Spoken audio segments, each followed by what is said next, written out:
বেসরকারি ব্যাংকের নামে ফেক নিয়োগের ফাঁদে পড়ে টাকা খুইয়ে প্রতারিত হলেন পূর্ব মেদিনীপুরের পাঁশকুড়ার এক গৃহবধূ। অভিযোগ দায়ের করলেন থানায়। পাঁশকুড়া থানার গুমাই গ্রামের বাসিন্দা সুপ্রিয়া বর্মন। গৃহবধূর অভিযোগ, ফেসবুকে তিনি একটি বেসরকারি ব্যাংকে কর্মী নিয়োগের বিজ্ঞাপন দেখেন। বিজ্ঞাপনে দেওয়া নম্বরে ফোন করে জানতে পারেন ফর্ম ফিল আপের জন্য 300 টাকা লাগবে। ফর্ম ফিল আপ করেন গৃহবধূ। এরপরেই তাকে দেওয়া হয় কনফার্মেশন লেটার। তবে তার জন্য মহিলার কাছ থেকে 2500 টাকা চাওয়া হয়। টাকা অনলাইনে পেমেন্ট করার জন্য হোয়াটসঅ্যাপে পাঠানো হয় জয়েনিং লেটারও। তখনও বুঝতে পারেননি কিছুই। পরে বায়োমেট্রিকের নাম করে আরও 7200 টাকা চাওয়া হয় ওই ব্যাংকের নাম করে। প্রতারকেরা কোনো ক্ষেত্রেই যাতে সন্দেহ না হয় সেক্ষেত্রে দিয়েছিল জয়েনিং লেটারও। তাদের লোভ এখানেই থামেনি। এনওসি পেপার বের করে দেওয়ার জন্য শেষমেশ 60,000 টাকা চাওয়া হয় বলে অভিযোগ। এভাবেই প্রতারকেরা ধাপে ধাপে টাকা হাতানোর চেষ্টা করে। অবশেষে গৃহবধূর সন্দেহ হতেই যোগাযোগ করেন বাড়ির কাছে পাঁশকুড়ায় থাকা ওই ব্যাংকের শাখা কার্যালয়ে। তবে ব্যাংক কর্তৃপক্ষ জানান এ বিষয়ে তাদের কিছু জানা নেই। তিনি প্রতারিত হয়েছেন। মাথায় হাত পড়ে তার। চাকরির ফাঁদে পা দিয়ে টাকা খুইয়ে পাঁশকুড়া থানায় লিখিত অভিযোগ দায়ের করেন তিনি। অভিযোগ পেয়ে পুলিশ তদন্ত শুরু করেছে। আমি ফেসবুকে অ্যাক্সিস ব্যাংকের একটা পেজ ফলো করছিলাম, তো সেখানে একটা জবের ভ্যাকেন্সি ওরা অ্যাড করেছে। সেখান থেকে একটা কন্ট্যাক্ট নাম্বার দিয়ে দিয়েছিল, ওই কন্ট্যাক্ট নাম্বারে আমি কল করি। তো ওরা বলেছিল যে ফার্স্টে আমাকে একটা অনলাইন ফর্ম পাঠাবে হোয়াটসঅ্যাপের মাধ্যমে। তো ওরা ওই যেই নাম্বারটা আমি কল করেছিলাম ওটাই ওদের হোয়াটসঅ্যাপ নাম্বার ছিল। সেই হোয়াটসঅ্যাপে আমাকে একটা ফার্স্টে অনলাইন ফর্ম দিল, ওটা আমি প্রিন্ট আউট করে বার করলাম। ঠিক আছে, বার করে ওটা আমি ফিল আপ করে ওদেরকে পাঠাই। তখন বললো ওই ফর্মটার জন্য আমাকে 300 টাকা ফার্স্টে পে করতে হবে। তো আমি বললাম 300 টাকা কিসের জন্য লাগবে? তো ওরা বললো আমাদের এটা কাজের প্রসেসিং ফিস একটা, ঠিক আছে, এটা আপনি পরে রিফান্ড পেয়ে যাবেন। ঠিক আছে, আমি মানে ফর্মটা বের করলাম, বের করে ফিল আপ করে ওদের হোয়াটসঅ্যাপে পাঠালাম। পাঠানোর পরের দিনকে আবার আমাকে বলছে এবার তোমাকে কনফার্মেশন লেটার দেওয়া হবে। কনফার্মেশন লেটার জন্য আমাকে 2500 টাকা দিতে হবে। আমি বললাম 2500 টাকাটা কিসের জন্য? বলছে 2500 টাকা তোমাকে আমাদের যে কনফার্মেশন ফিসটা, ঠিক আছে, সেটার জন্য আমরা শুধু তুমি নয়, যারা যারা অ্যাপ্লিকেশন করেছে প্রত্যেকটা ক্যান্ডিডেট থেকেই আমরা এই অ্যামাউন্টটা নিয়েছি। এবং যেদিনকে তুমি মানে আমাদের এই ব্রাঞ্চে গিয়ে জব করবে, মানে জয়েন করবে জবের জন্য, সেইখানে যে তোমার স্যালারি অ্যাকাউন্টটা দেওয়া হবে, সেই স্যালারি অ্যাকাউন্টে তোমার এই অ্যামাউন্টটা ওখানে শো করবে, তখন তুমি উইথড্রল করে নিতে পারবে। ঠিক আছে, আমি 2500 টাকা দিলাম। তারপরে আমাকে ওই আপনার পিডিএফের মাধ্যমে আপনার জয়েনিং লেটারটা পাঠালো হলো। তারপরে পরের দিনকে আবার ফোন করে বলছে তুমি যে ব্রাঞ্চে কাজ করবে সেখানে যখন ঢুকবে বেরাবে, একটা ওদের তো এমনি ঢুকতে বেরোতে পারবে না, একটা বায়োমেট্রিক করতে হয় ওদের মানে ব্রাঞ্চে। সেই বায়োমেট্রিক এবং তোমাকে যে স্যালারি অ্যাকাউন্টটা দেওয়া হবে সেই স্যালারি অ্যাকাউন্টের জন্য 7200 টাকা পে করতে হবে। তো আমি বললাম স্যার স্যালারি অ্যাকাউন্ট বার করার জন্য কি কোনো টাকা লাগে? বলছে দেখো তুমি হচ্ছে যেই টাকাগুলো দিচ্ছ সেই টাকাগুলো কিন্তু পুরোটাই রিফান্ডেবল, আমরা একটা পয়সাও তোমার থেকে নেব না। যেদিনকে তুমি ব্রাঞ্চে জয়েনিং করবে সেদিনকে স্যালারি অ্যাকাউন্টটা যখন হাতে হাতে পেয়ে যাবে, সেই স্যালারি অ্যাকাউন্টটা দেখবে তোমার টোটাল যে অ্যামাউন্টটা দিচ্ছ 10,300 টাকা, এই টোটাল অ্যামাউন্টটা দেখবে তোমার ওই স্যালারি অ্যাকাউন্টে তোমার হচ্ছে দেখাচ্ছে আর কি, তখন তুমি ওটা সাথে সাথে ওখান থেকে উইথড্রল করে নিতে পারবে।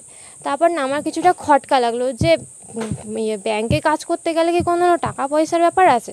তবু আমি করলাম ওরা যেরকমভাবে বললো।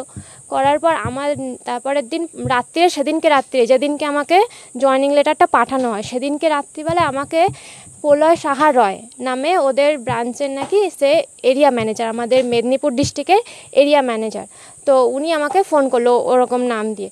আমাকে বললো আমি এরকম এরিয়া ম্যানেজার বলছি, তোমার যে জয়েনিং লেটারটা পাঠানো হয়েছে সেই জয়েনিং লেটারটা কি তুমি দেখেছো? আমি বললাম হ্যাঁ দেখেছি। বলছে জয়েনিং লেটারে কি তোমাদের ব্রাঞ্চ আইডি দেওয়া আছে? আমি বলছি না স্যার ব্রাঞ্চ আইডি নেই। বলছে কেন নেই সেটা কি জানো? আমি বলছি না স্যার কেন নেই।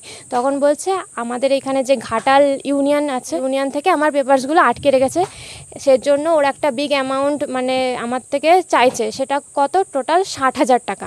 তখন আমি বলি স্যার আমি অত টাকা আমার পক্ষে দেওয়া সম্ভব না, আমি খুবই সামান্য গরিব বাড়ির থেকে বিলং করি, আর এই জবটা আমার খুব প্রয়োজন বলে আপনারা এতদিন পর্যন্ত আমার তাকে যা যা প্রসেসিং বলেছেন, যা যা টাকা চেয়েছেন আমি সবটাই দিয়েছি, আমি কিন্তু ভাব করিনি, কিন্তু এই যে 60,000 টাকাটা চেয়েছেন এটা আমার পক্ষে দেওয়া সম্ভব না।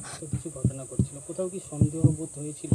হ্যাঁ, যখন আমাকে ওই যে 15,500 টাকার কথাটা বললো রাত্রিরে, ঠিক আছে, তখনই আমি সাথে সাথে কি করলাম, আমাদের সেদিন তো রাত্রের হয়নি, পরের দিন সকালে ব্যাংকিং টাইম আওয়ার্স যেটা থাকে 10টা থেকে, তো আমাদের নিয়ারেস্ট পাঁশকুড়া যে ব্যাংক আছে, মানে স্টেশনের কাছে একটা ব্যাংক আছে আমাদের, ওই অ্যাক্সিস ব্যাংকে গিয়ে আমি দেখালাম, এবং সেখানে একটা আমার দাদা কাজ করে, সেই দাদার সাথে আমার কন্ট্যাক্ট করলাম, গিয়ে আমি বললাম যে এই ব্যাপার, যে একটু পেপারসগুলো দেখে দাও না, যে এটা অরিজিনাল আছে নাকি, আমার থেকে এই অ্যামাউন্ট মানে অলরেডি 10,300 টাকা নিয়েছে, আবার বলছে যে এনওসি পেপার বার করতে হবে ইউনিয়ন থেকে, তার জন্য হচ্ছে 60,000 টাকা ফার্স্টে পে করেছিল, 60,000 টাকা দিতে হবে না তোমাকে, 15,500 টাকা দিতে হবে। তো আমার যখনই ওই কথাটা বললাম আমার খটকা লেগেছে বলেই আমি এই পেপারসগুলো তোমাকে দেখাতে এসেছি, একটু দেখে দাও না। তো আমি ব্যাংকে দেখালাম, তখন ওরা বলছে এই পুরোটা মানে পেপারসগুলোকে বলছে এটা পুরোটাই তোমার সাথে ফ্রড করা হয়েছে, চিটিং করা হয়েছে, তোমার ভাগ্যিস ভালো যে তোমার থেকে 10,000। তারপরে কোথাও জানিয়েছিল? তারপরে এটা জানানোর পরে তো আমি ডাইরেক্ট ওদেরকে কল করি, মানে যেখান থেকে আমার কাজের সোর্সটা হয়েছে আর কি, ওই কলকাতা আপনাদের ওদের হচ্ছে অফিসটা ছিল কলকাতা শেক্সপিয়ার সরণি 71, এই অ্যাড্রেসটা আমাকে বলেছে, ঠিক আছে, ওখানে ওদের মেন ব্রাঞ্চ। তো যাই হোক আমি নেটেও সার্চ করেছিলাম, আমি দেখেছিলাম অফিসটা আছে অরিজিনালি। যোগাযোগ করতে কি বলেছো? হ্যাঁ, যোগাযোগ করতে আমি তারপরে বললাম যে স্যার আমি আপনারা যে বলেছিলেন 1 ঘন্টার জন্য আমাকে পেমেন্টটা করতে হবে, আমি কোনো টাকা পয়সা দেবো না, আর আপনারা যেহেতু বলেছিলেন যে 10,300 টাকা যে আমি ডিপোজিট করছি সেটা পুরোটাই রিফান্ডেবল, তো আমার কাজ করবো না, আমার টাকাটা রিফান্ড করুন। তখন ওরা বললো একটা ক্যান্সেল কর, তাহলে তুমি যখন কাজ করতে না, তাও আমাকে অনেকবার ফোর্স করেছিল ফোন করে, সেদিনকেই কন্টিনিউ সকাল থেকে ফোন করে যাচ্ছে যে ম্যাম টাকাটা দিন, আপনি যদি এখন না দিতে পারেন 50%টা এখন দিন, আর জয়েনিং আপনার 18 তারিখে আছে, এই জুলাই মাসের 18 তারিখে আমার জয়েনিং ডেটটা ছিল, 18 তারিখে যখন জয়েন করবে ব্রাঞ্চে তখন আমি ওই টাকাটা আপনি হচ্ছে বাকি 50% টাকাটা তখন দিয়ে দেবেন কাজ শুরু হওয়ার পরে। তারপরে তো আমি ওদের না বলে ডাইরেক্ট বলি যে আমার টাকাটা রিফান্ড করুন, তখন ওনারা বলে যে কেন কাজ করবেন না, কিসের জন্য কাজ করবেন না, আপনার কি কোথাও সন্দেহ হচ্ছে আমাদের এটা নকল, আপনার যদি মনে হয় অফিসে এসে কথা বলতে পারেন, এরকম বলেছিল। তখন আমি বলছি আমি পুরো কাজ করবই না, আপনারা যদি ঠিকও হন, আপনাদের কাজের লাইনও যদি ঠিক হয় আমি করব না, আমার টাকাটা রিফান্ড করুন। তখন বললো যে একটা ক্যান্সেল মেসেজ যাবে এবং 1 মাসের মধ্যে টাকা ফেরত যাবে। তো ক্যান্সেল মেসেজ আজও আসেনি এবং টাকাও আমি রিফান্ড পাইনি। আর ওদেরকে ফোন করলে যে আর কি ফার্স্টে আমাকে ফোনটা আমার যার সাথে কন্ট্যাক্ট হয়েছিল আকাশ নাম ছিল, ওই স্যারটাকে মানে ওই নাম্বারে ফোন করলে অন্য একজনা ফোন ধরছে, সে বলছে যে সেই স্যারের আকাশ স্যারের নাকি শরীর খারাপ, এখনও ঠিক হয়নি। যখন বুঝতে পারলেন আপনি ফ্রড হয়েছেন, কমপ্লেইন অভিযোগ জানিয়ে? হ্যাঁ, আমাদের পাঁশকুড়া থানাতে আমি গেছি, ওখানে আমি হচ্ছে কমপ্লেন করে এসেছি, জিডি করে এসেছি এবং ওরা জিডিটা নিয়েওছে। তারপরে আমি চাইছেন